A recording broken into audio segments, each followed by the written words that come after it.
Di tengah hiruk-pikuk kasus ijazah ini, Pak Jokowi datang juga ke reuni Fakultas Kehutanan UGM. Kalau Anda membacanya nih sebagai orang yang masih konsisten dengan tudingan Anda itu terhadap Pak Jokowi, itu maksudnya buat apa? Itu reuni-reunian.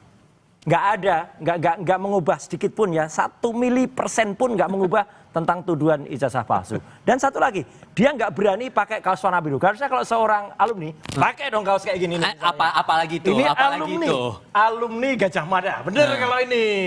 Padahal sebenarnya, dia sebenarnya sudah diuntungkan loh dengan perubahan dari ADART Kagama. Jadi Kagama itu sudah merubah ADART semenjak tahun 2015 di pasal 92 bahwa orang yang disebut alumni itu cukup orang yang pernah terdaftar sebagai mahasiswa. Jadi DO aja, drop out aja, aman dia. Harusnya berani dong pakai kaos biru. Tapi mungkin karena sudah ada tuduhan biru itu, padahal yang nuduh bukan Jokowi, yang nuduh adalah termul-termulnya. Ya, lah itulah. Jadi malah kacau. Ini jadi malah kalau dalam kisah pewayangan, geger bumi merdikan, bumi gonjang-ganjing nih gara-gara itu. Jadi rusak malahan. Tapi yang penting ijazah itu clear, itu ada pure ilmiah, tidak ada hubungannya dengan bohir-bohiran, tidak ada hubungannya. Datangnya Pak Jokowi itu tujuannya buat memastikan bahwa ijazah ini asli atau gimana Anda menangkapnya sebagai relawan, Bang Sylvester? Ya sebagai orang yang lulus kuliah di situ, ya kan, alumni, beliau datang ya kan dan gak ditolak UGM gitu, resmi gitu loh. Jadi saya pikir masalah baju tadi putih atau biru, Mas Roy ini udah kembali lagi selain peneliti, penyidik. Enggak, saya alumni asli kok. Beliau juga perancang busana, jadi semua diborong ya. Pengamat hukum juga semua diborong sama beliau ini. Nah, jadi kembali lagi kalau masalah ijazah ini kembali lagi kalau saya sampai saat ini mohon maaf bahwa saya tidak mempercayai penelitian Mas Roy dan kawan-kawan. Karena apa? Yang diteliti itu hanya digital dan ini nggak bisa dibawa ke pengadilan. Bisa kalau ada aslinya. Jadi memang tidak bisa peneliti dari awal ini ya kan digital nggak bisa. Yang harus diteliti itu yang otentik atau yang original, ya kan? Original asli atau original palsu. Originalnya nggak pernah keluar. Ya, jadi terus kalau masalah bilang nggak ada pendanaan, mungkin Mas Roy saya yakin nggak. Karena ini orang kaya, ya kan? Jadi nggak. Tapi kalau ada yang dirawat di rumah sakit di luar negeri, terus yang ke luar negeri, yang ngasih duitnya saya tahu masalahnya. Yang ngomongin siapa nih? Ini ngomongin siapa nih? Saya nggak bisa ngomong orangnya, tapi intinya bahwa jangan dong, ya kan? Jangan dong. Harus berani. Saya nggak mau jadi tersangka juga, Bos.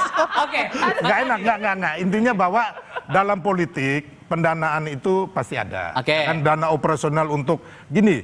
Kita bikin teman-teman ini kan bikin acara di hotel. Ya kan? Terus di Gedung Juang, ya kan? Terus ke Solo. Siapa pendanaannya gitu loh kan? Intinya kan pasti ada yang membantu Mas Roy, ya kan? Saya nggak ngomong secara halus ada bohirnya, tapi ada yang membantu. Mungkin saya juga membantu loh, jangan salah loh. Karena itu kan teman-teman saya juga.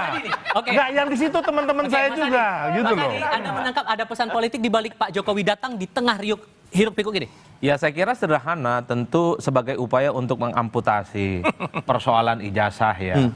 Karena kalau ada reuni dan kemudian itu kan menegaskan bahwa Pak Jokowi dengan teman-temannya sudah saling berkenalan satu sama yang lain. Apalagi dalam pertemuan itu misalnya Pak Jokowi kan berkelakar begitu banyak tentang KKN, apalagi tentang skripsi dan seterusnya. Dan mempermalukan temannya itu nggak bagus betul. Tentu nggak negarawan betul. Tentu itulah upaya-upaya untuk menghilangkan spekulasi-spekulasi terkait dengan tuduhan ijazah itu. Tapi kan problemnya soal ijazah ini kan tergantung bagaimana iman politik posisinya, Mas Ipal.